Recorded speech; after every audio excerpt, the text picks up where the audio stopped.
Mr. Jafari, you are one of the few pilots who tried to shoot at an UFO. And can you tell us what happened when you are in the air and you have seen for the first time an object you could not explain? How looked it like? Well, actually, something around the midnight, some people saw it above the city and they reported to the control tower of the airport, and after all they find out it's true and they saw it by themselves. So they asked us to take off. The first airplane took off, and after 10 minutes or so I took off. The first plane followed it, and when I took off he said he can't reach it even with the over the speed of sound, and I told him to come back. On the way back, when he was coming, again we saw it on the middle of both of us. When I saw it, it wasn't a thing that I could see. It was some lights flashing, green, amber, blue and red. These four colors was flashing from four sides of and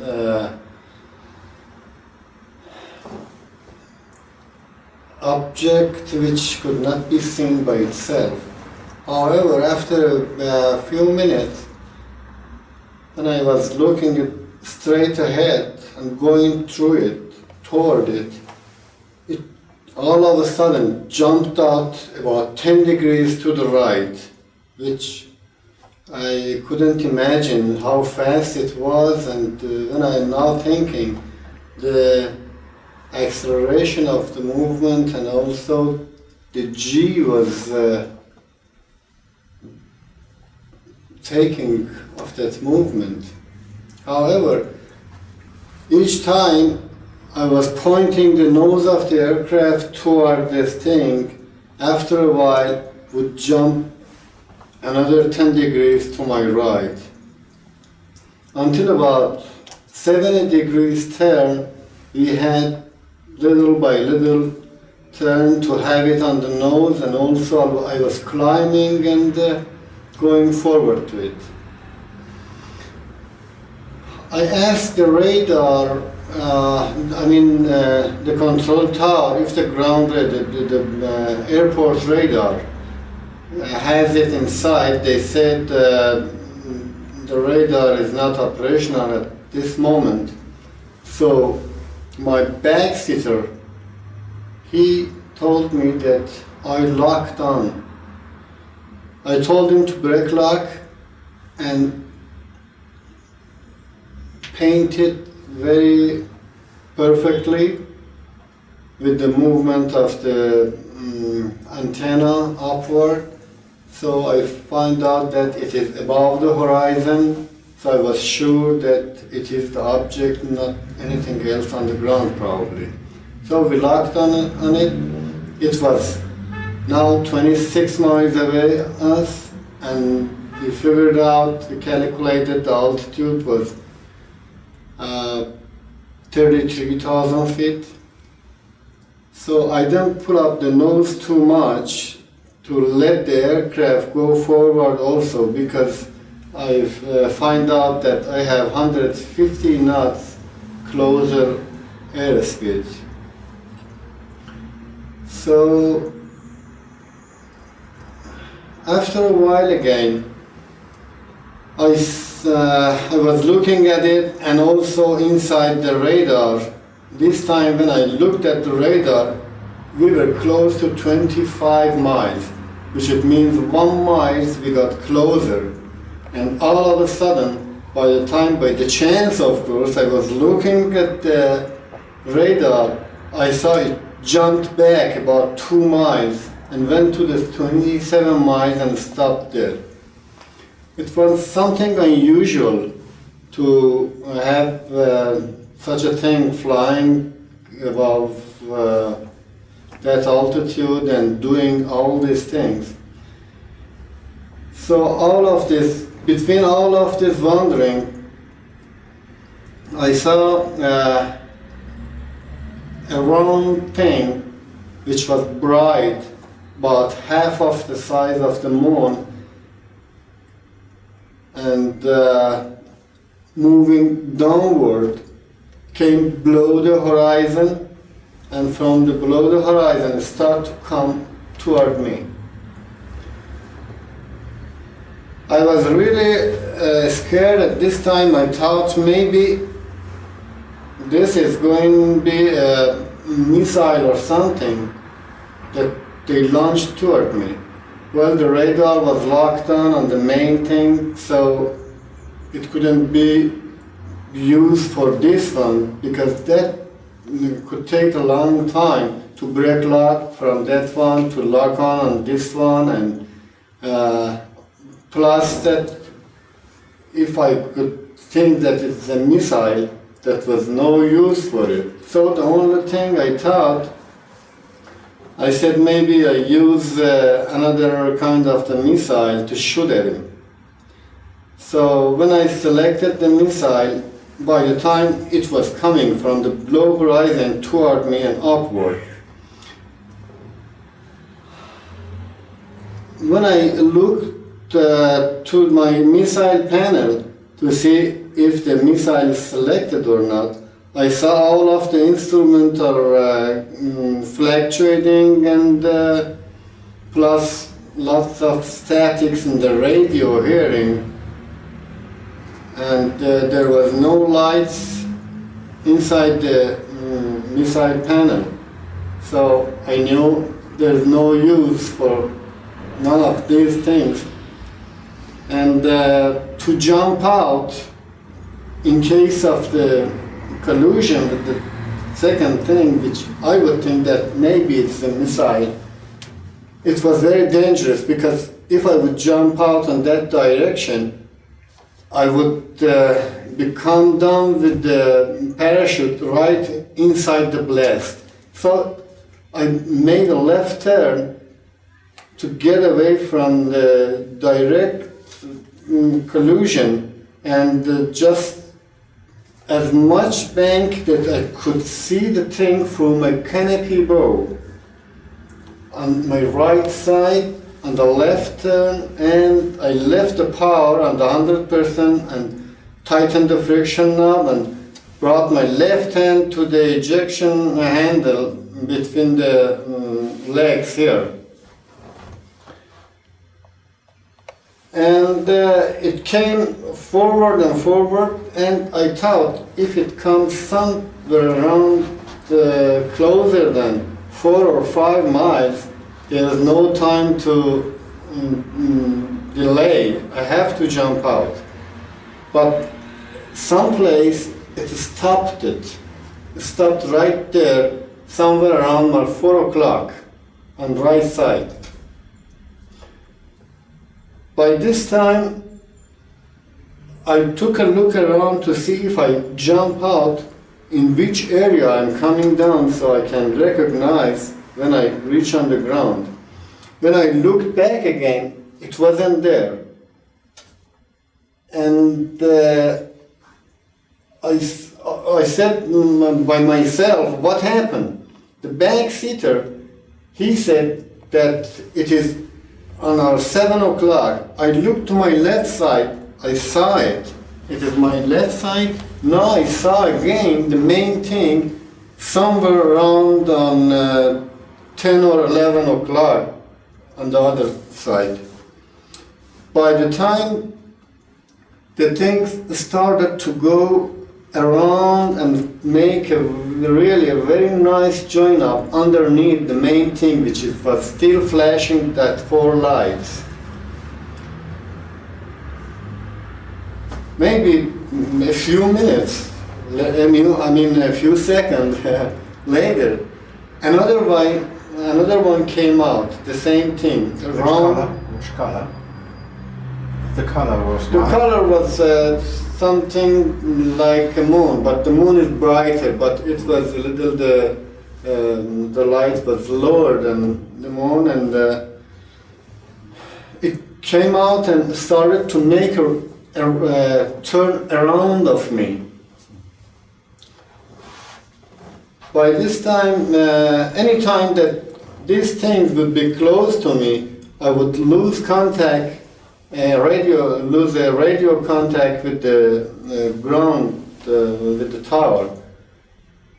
So I asked the tower to let me to go back to the land, because I do not recommend to follow it anymore, because it's very dangerous and we can't do anything about it.